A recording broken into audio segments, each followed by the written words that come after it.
The Italian Wine Podcast is introducing a new donation drive this month. It's called Why Am I a Fan? We are encouraging anyone who tunes in on a regular basis to send us your 10-second video on why you are a fan of our podcast network or a specific show.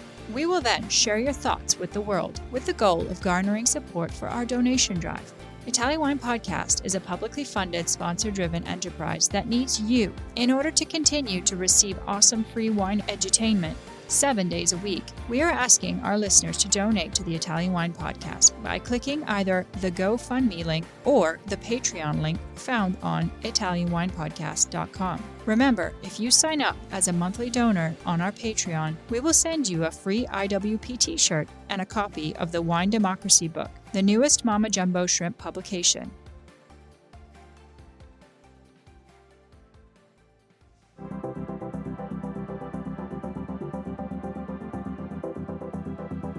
Thanks for tuning in to Get U.S. Market Ready with Italian Wine People on the Italian Wine Podcast.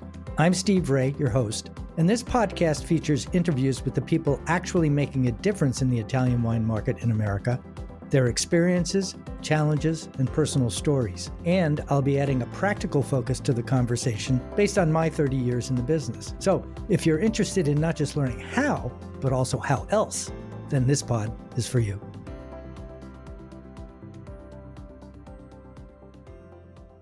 Hi, this is Steve Raye, and welcome to this week's edition of Get U.S. Market Ready with Italian Wine People.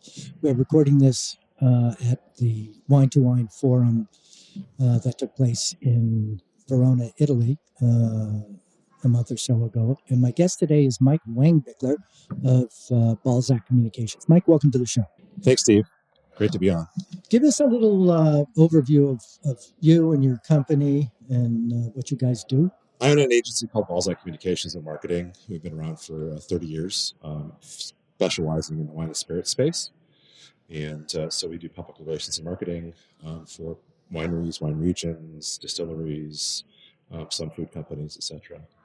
And we offer all kinds of services. We're pretty much full service at this point. So we offer digital marketing, public relations, advertising, event marketing, influencer marketing, you name it. And you're headquartered in California, but I understand you've gone almost 100% remote. That's correct. Yeah. So when COVID happened and shut down pretty much the world, I'd already been thinking about moving towards a more remote model for the agency. And with COVID, it basically was the opportunity for me to do that. So while other people were looking at COVID as a disaster, I was looking at it as an opportunity. And so what that enabled me to do was to find great talent wherever they were. They didn't have to be working in my office.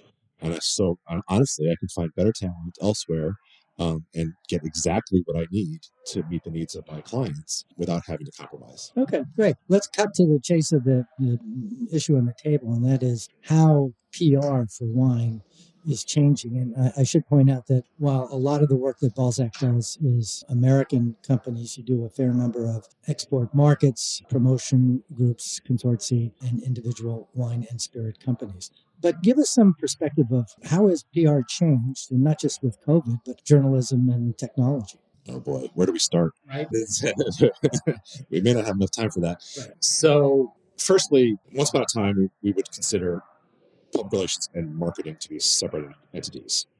You know, there were different functions within a company or even within an agency. The thing is now the lines between public relations and marketing has blurred to the point where there really isn't much of a difference. And so when we're looking at how public relations works today, it's not only sending out press releases and reaching out to media, but it's also reaching out on social channels, and maybe it's putting together email marketing campaigns, and maybe it's a little bit of advertising. You never know. So, but the thing is that it all needs to work together, right? Because you can't, for a long time, I think that digital marketing kind of sat in a vacuum, right? It was basically that thing, like, we want to do social media marketing, so it was a separate thing.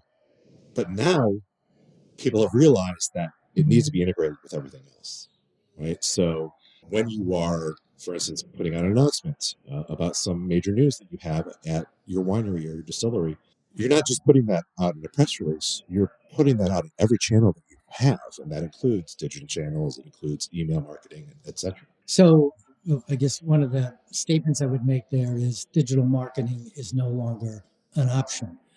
I say that, but yet I work with a lot of different people, companies, entities around the world and in the US, who that's a scary statement because they don't know how to approach it. And how do you guys help people become comfortable with social media integrated into the whole PR? Well, marketing in general is just like any other business function, and that you need a strategic approach, right? You need to develop a marketing strategy. And when it comes to digital marketing, that has to be included in your marketing strategy. So, sitting down and determining, okay, what is it we want to accomplish? What is it that we need to do here in order to help promote our company? One of the big issues I've seen in my career in PR, that's what I started in, is metrics. And the only metrics we had were exposures or impressions. And that's a poor proxy for the effectiveness of a PR program. Has that changed? Well, it gets there were even worse metrics like like AVEs, right? So, which is well, it's equivalent ad value or ad value equivalency, right? So the idea basically was that if you got a article published, depending on how much space it took up in the PR article, that would be the equivalent of an ad. Boy, that's a reach. Yeah. But it was a metric that was used in, for many, many years, decades. Nowadays, it's still because especially in the United States, we have a little bit of space between the consumer and the producer, right? So we have a 3-tier system there, which means that a lot of the producers up until digital marketing emerged didn't have that direct touch with the consumer, and now they do. And so you can use metrics like engagement, and actually you can also do conversions. So conversion basically is this: you've put out some news, or you sent out a digital digital post, and if somebody takes action on that post, whether they purchase something or they click on it or what have you, that's all measurable. And that's pretty powerful for PR marketing professionals who, up to this point, haven't had that option. One of the big issues with public relations has always been ROI, return on investment. Now we have better metrics. We don't need to go into the details of what those are, but even still, they're metrics of people's actions, but there's no necessarily straight line connection between stimulation and action if the action you want to measure is sales. So how do you guys do it? Well, we don't. when it comes right down to it, we can't. Right? So public relations requires a bit of faith. It requires a bit of faith, knowing that what you're doing will, in the long term, have a positive effect on your overall business, i.e. sales, right? So there's a couple of old adages. One of those was by a famous newspaper man who basically said, I know that at least 50% of my ad dollars are wasted. I just don't know which 50%, right? And PR really kind of falls into that, right? You need to invest in PR. You need to invest in these different marketing channels, but at the end, you can measure them to a certain extent, but you're not going to be able to measure the entire impact. It's almost like you're measuring indicators of progress on a linear path from awareness all the way to evangelist. There's a lot of things that we teach in marketing classes about that, and there are equivalencies on the social media side. But at the end of the day, the stimulation and the final thing that you want to count requires faith, and you had said the other day, patience. You said patience. Yeah, patience and faith. And trust.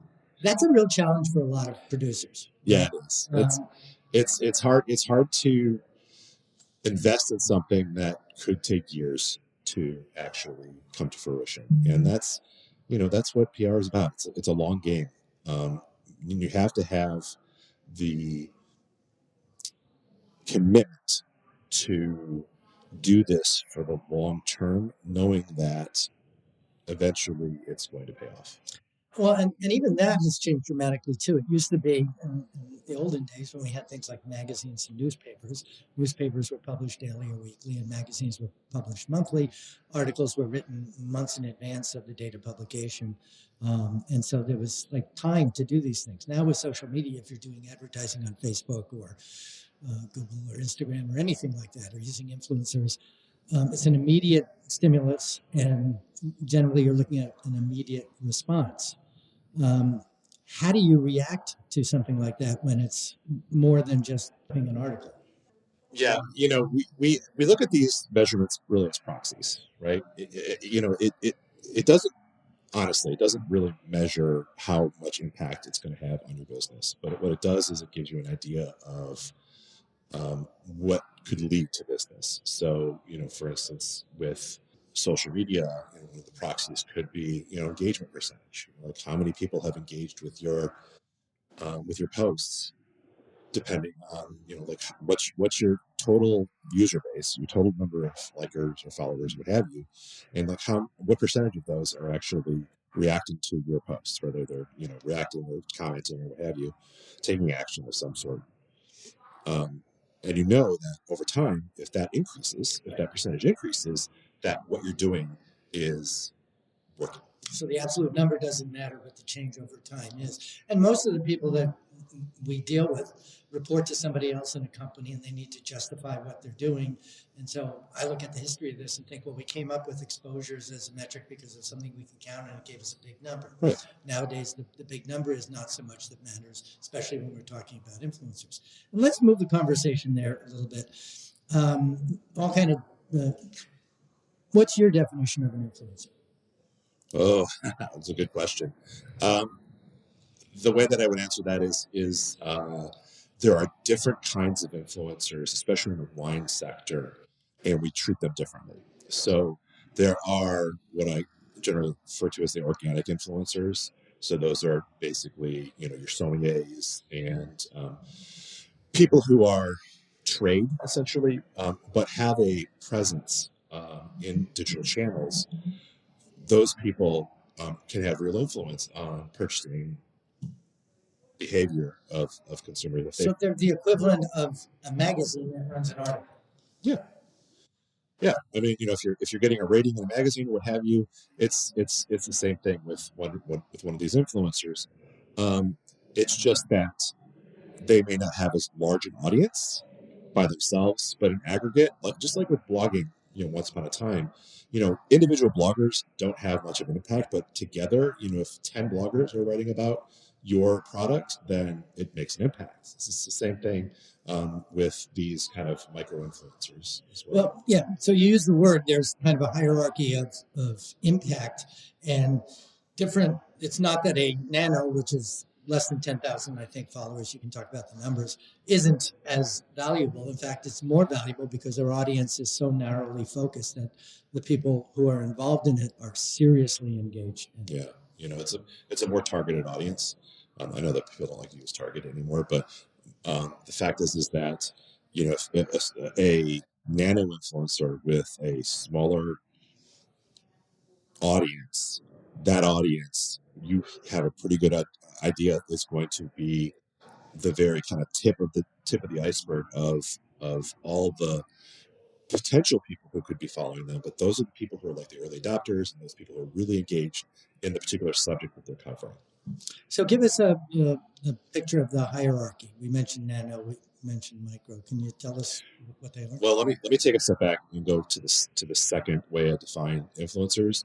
So the first one's organic influencers, and those are basically people who are unpaid, right? They're basically doing it because you have some sort of relationship with them. You've established it, what have you. Just like with a writer, right? And a journalist, they're generally not going to be paid by you to write an article.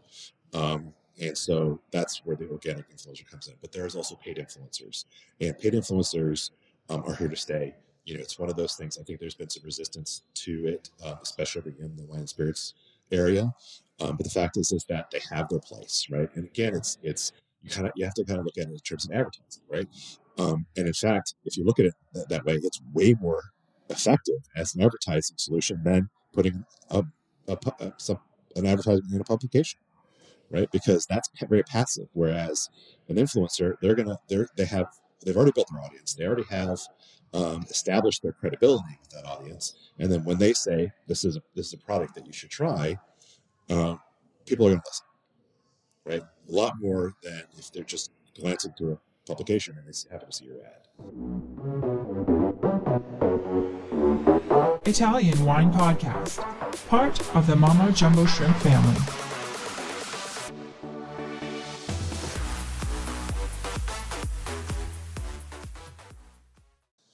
So organic is one side of it, and then the paid is the other. Correct. You're saying they're both effective.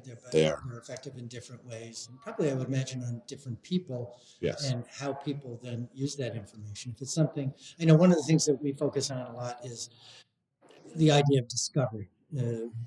Gen Z, millennials, and everybody, I think, fits into this category. They like to discover something new, and they like to share that information with others, whether it's a new wine or a fact about a new, an existing region or something like that. Now with social media, that empowers that kind of sharing and discussion and conversation. Tell us about the difference between organic and paid. And you just told us about organic. So a paid influencer is somebody that you're actually going to pay. You basically hire them to do a post or write an article or what have you in their social channels. And it varies between influencers what they do. So, for instance, maybe it's an Instagram influencer. So with Instagram, it's video and photo, right? Whereas with maybe they're a Twitter influencer, so it's going to be mostly text, maybe some photo. But the benefit of using paid influencers, and they're here to stay. The fact is that there's been some resistance in the wine business when it comes to paid influencers, but when you look at it and its effectiveness, it's proven to be very effective as an advertising option. Right? And you have various levels of influencer. Like when we say paid influencer, I think a lot of people think of like the Kardashians, right? They are paid influencers, but they literally bring in millions of dollars doing that, right? Those are not probably the best influencers for you to go after as a wine spirits producer. You really want to go after what's the next tier down, which is what we call micro influencers. That's basically like between 10,000 and 200,000, essentially. People define it different ways. Where the Kardashians would be millions. Right. Obviously. Yes, exactly. Celebrities are generally going to be in the millions. And a micro influencer is going to be, from 10,000 to hundreds of thousands. So that's not a statement, right? Because, the fact is that, if they have 200,000 followers, that's more than many publications. And then we go down to what we call nano influencers, and those are people basically who are under that threshold and are really small but focused. Right, their audience is engaged with them at a much higher level than a Kardashian's going to be. Somebody was giving a presentation earlier, and they made what I thought was really interesting insight, which was there's a cultural context for this. So if you're working with somebody from Napa Valley who went to Stanford and has an MBA from Harvard, they're going to understand advertising, marketing, PR, and all the differences in this interweb thing very clearly and accurately. But when we're dealing with, say, a farmer from Pluya who's heard about all this stuff, doesn't really use a cell phone for that, doesn't engage in social media, how do you help a company like that who recognizes the value of PR, not how to do it, that's what they pay other people for, how do you educate them on what it's all about, how it works, and figure out which ones are the right tools for you to use for them? Wow, that's a great question. And I will say that our approach at Balzac Communications is to take a very tailored craft approach to things. And that is basically, we do a needs assessment with you as a client when we're first getting to know each other. We determine, okay, what is it that you actually need? What are you trying to accomplish? What strategies can we put in place? And then from that, then we develop, okay, what services and tactics are we going to suggest to you as a customer to, basically get the most bang for your buck. Keep it simple. Keep it simple. So in terms of providing help for influencers, journalists, anybody, e-commerce outlets that is going to be using, repeating, or referencing this kind of information. One of my, call it a pet peeve, it's not a pet peeve, it's a big gaping hole in everybody's marketing plans, which is you need one central source where someone like an influencer can get the images, the short video clips, memes, whatever it happens to be, without jumping through hoops, so that they don't have to create it all or search for it on their own. Yet nobody does that. Why is that? Let's call a spade, shall we? Most winery websites suck. Agreed. Right? The fact is that they're just for one reason or another, they're just not up to standard, right? And so when you say a central location for a journalist or an influencer or whomever to find that information about your winery, it's got to be on the website, and it's got to be accessible, and it's got to be easily accessible and obvious. Not behind a firewall. That's another thing I say, that you have to register, give an email. Erica Ducey gave a presentation this morning that I thought was brilliant. I recommend to anybody who's listening to this to access her presentation. Erica used as an example, not because they're a client, but just because they have a good site, Tablas Creek, Tablas. And you can go on it, check it out, and you can see the assets that are available, not behind a paywall. They become the go-to place for her and a lot of other journalists because it's easy to get. And the logos are in black and white, they're in color, they're vertical, horizontal aspect ratio, there's high resolution pictures, not just crappy little JPEGs and all that. Here's a quote from Mike Osborne, who is the president of Wine.com. Only 5% of the brands that they have on their website are what he would call fully optimized. Wow. That's terrible. This is really terrible. But it raises the issue that it's an opportunity for people to do something that's really very simple, very easy, really is, and not only can have immediate impact, but it has evergreen impact. Why don't more agencies lead their clients to provide this information? Your agency. Yeah. So, we do actually make that recommendation to every client that we have. And, one of the first things we address with them is their websites, and telling them basically, you got to update this, you got to do that. One of the first things we often do with clients is to develop what the key messaging is, because a lot of times they just don't have it or they don't know it. So coming to an agreement on what that is helps us to update all of their channels, including their website. But in terms of functionality, it's there should always be a trade section or trade media section on your website where people have access to your fact sheets, your photos, anything that they would need in order to either sell your product or write about your product. It's a no-brainer. So there's a case where everybody, whether you have a PR agency or not, can do this. Again, it doesn't cost money, can be done easily, and it's evergreen because you can load up the most recent. That said, don't just put it up there and forget about it. Right? Because the opportunity is the problem. Yeah, because I've seen a lot of winery websites where basically they have this section, but then it's so out of date that it's useless. Right. So it needs to be updated. Every time you put out a new release, you got to update the images, you got to update the fact sheets on your website to make sure that they align. So that would suggest that somebody needs to be given the responsibility, not just the assignment, the responsibility to digitally optimize content about the winery online so that anybody who might talk about it can and will talk about it. Yes. Nobody does it. No, but there is a way of streamlining that, and that is putting a system in place, right? And if you've heard me talk at any time, I beat the systems horse, continually, because the fact is that we're lacking in the way that we build systems in the wine business. We substitute with labor, right? So you don't actually have to have a bunch of employees to do a lot of this stuff if you have the systems in place, right? And so basically what the system means is, okay, when we do X, why needs to happen, right? And so, for instance, when we release a new wine, this person is responsible for putting the new fact sheet and the photos on the website. MSRP, scores, Yep. this kind of Yep. stuff. And you have a list of like, okay, here's all the things that need to be done, right? And you have that system codified. And when you get to that point where like, okay, I got a new product, okay, pull out the system, what do we need to do? So it doesn't rely on just one person to do something, right? Because if you have the system in place, anybody can do it.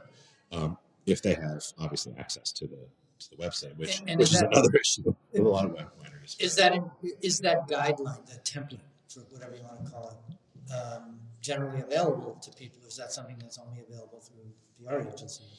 Well, you can build it yourself, but there's no standard per se, and I think each agency is going to do it a little differently depending on how they feel is most effective.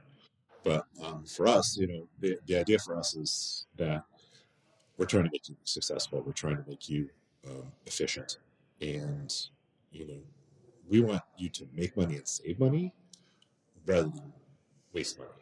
So that was a real leading question. If it's in my book, pages 259 to seriously 259 to 263, and there's the templated list of all the assets and prioritized by what's really important to the people who make the difference, like the guys at Wine Searcher, Vivino, Drizzly, and all that, who want this information from you.